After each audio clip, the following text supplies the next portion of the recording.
Hey guys, it's Diva here. I'm a Grandmaster mid laner on EU West, and this is my Zoe guide. Zoe is one of the most frustrating champions to play against in the mid lane. She's extremely difficult to deal with, and she has the ability to one-shot enemies with her Q and E combo. Along with that, the summoner spells she can steal make a huge difference in fights. I managed to get Grandmaster this season, and Zoe is one of my favorite to climb with. With that in mind, let's get into the guide, and as usual, there are timestamps below.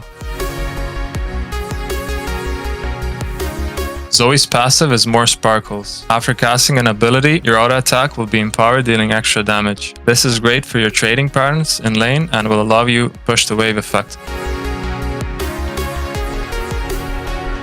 Zoe's Q is Petal Star. She shoots a star in a target direction that will explode on the first enemy it collides with, which will deal damage to a small area around the explosion. You can recast the ability to direct the star to a new location, and it will move forward until it's 800 units away from Zoe. This means that it will continue to move as long as Zoe is in range. So moving around with Zoe while using this is key. This is Zoe's primary damage and wave clear ability. This ability deals modified damage based on how far it travels. So for clearing waves, make sure to put the Zoe Q behind you and then pull it forward with a recast. However, this way is quite slow, so if you're in a pinch, it's okay to throw it directly at the enemy. The recast of this ability can be used while affected by crowd control. Zoe's W is Spell Thief, which is 2 passive parts and 1 active part. Passively, whenever a champion casts a summoner spell or an item active, they drop a corresponding spell shard on the ground that lasts for 40 seconds. Additionally, some minions can drop spell shards, but Zoe has to kill the minion. Within the next 60 seconds, you can activate your W to use that spell or item. The secondary passive is that you gain bonus moves when activating your W or using a summoner spell. Zoe Z is Sleepy Trouble Bubble. Zoe throws a bubble in a target direction that bursts on the first enemy champion hit. If it does not connect with a champion, it will form a trap on the ground that lasts for 5 seconds after this cast. This ability's range also gets infinitely extended through a wall. When this connects with an enemy, this will make them drowsy, which gradually slows them and then will cause them to fall asleep for 2¼ seconds. The next time someone hits that enemy, it will deal modified damage, assuming the debuff and waking up the enemy. A thing to note about this ability is they do not get woken up from non-persistent damage. So for example, the extra scourge damage from the corrupting potion will not wake up the enemy. You can sit behind walls and throw these out relentlessly to poke enemies and surprise them, and if you get far enough ahead, you can one-shot people by landing an E and then a fully charged Q.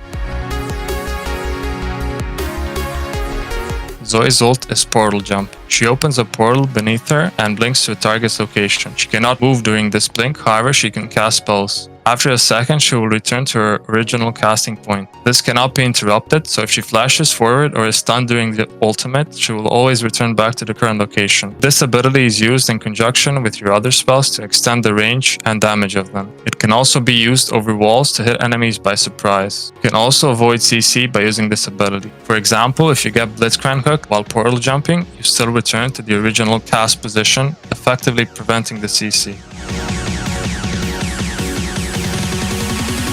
For runes on Zoe, you have a few options, so let's go through them. Summonary is the most common rune choice. It makes her trades really strong with additional damage from the passive and the missiles that come from the W. Overall, this rune is the best for winning lane, and I would recommend it for anyone who is just starting to play Zoe. The next option you can choose is Unsealed Spellbook. Spellbook is great because of your synergy with summoner spells. You also get access to spells such as Teleport if you didn't take it, or defensive choices like Barrier or Heal later into the game, which can be very useful. Both of these choices, you also get access to Nimbus Cloak, which is an extremely strong rune on Zoe considering her synergy with summoner spells.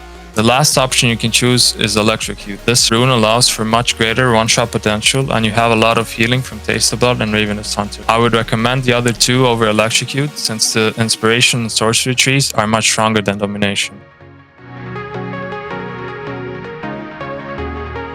For your build on Zoe, you usually want to start with Corrupting Potion. It's great for helping you sustain through lane and poke out your enemy. Additionally, you will be taking Time Warp Tonic to synergize with Corrupting. If you base early, you can buy a Dark Seal to increase the usefulness of your Corrupting. Otherwise, you want to save up for a Lost Chapter on your first base. Now, you should either choose between Luden's Echo or Hextech GLP. Generally speaking, Luden's Echo is the better choice, as your wave clear is a lot more efficient with it. However, GLP can be useful if there are very slippery enemies and you want an earlier power spike. If you're the only magic damage dealer or the enemies are not building MR, you can buy an Oblivion Orb. If those conditions are met and the enemies have healing, you can finish out the Verilonomicon. Otherwise, you should try to get your Rabadon's Death Cap. It makes your damage spike really hard and gives you one-shot potential you need on Zoe. After that, your items become situational on Zoe. Banshee Veil is great if you need MR and to be able to block a spell. Zhonya's is great if you need armor and you have a lot of enemies diving on you, such as Zed. Void Staff is great for later into the game when the enemies have magic resistance. Also, if you're playing Zoe properly, you will never be in threat of dying, so you can buy a Magi's and stack it up. It is gold efficient once you get 10 stacks and quite easy to stack up with your playstyle.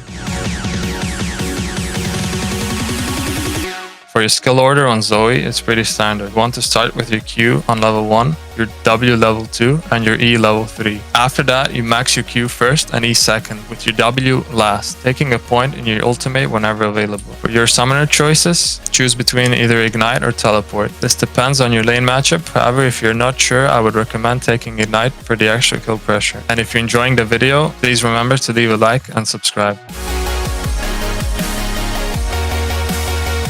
In lane, on Zoe, you want to focus primarily on poking out the enemy and shoving the wave. The Corrupting Potion and the poke, you should outlast the opponent in lane. Your lane combo is to Q behind you, auto attack, redirect your Q, and then auto again for either maximum shove or trading potential. Before getting your Lost Chapter, you should only throw your E if you know you can hit it, as it is very costly to your mana pool. Your 2v2 is quite strong on Zoe as well, as you can pick up summoners. If people try to flash on top of you, you will have the double the summoners they do, giving you a higher strength when you have a lot of summoners to choose from. Similarly, if there are big fights going on bot or top, you can roam to those lanes and take advantages of all the drop summoner spells there.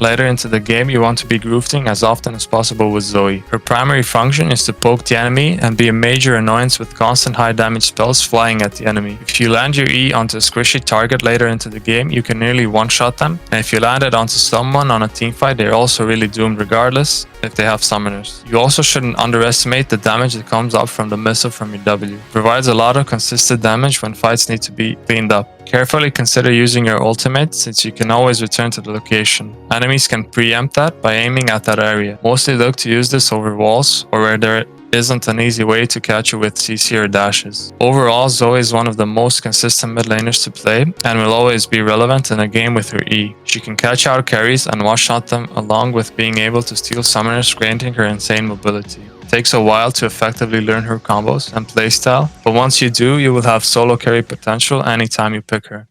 Thanks for watching the guide. If you want more guides like this one, subscribe to the Monster Rugby Gaming YouTube channel. If it's more of me you want, you can follow me at Diva On Twitter.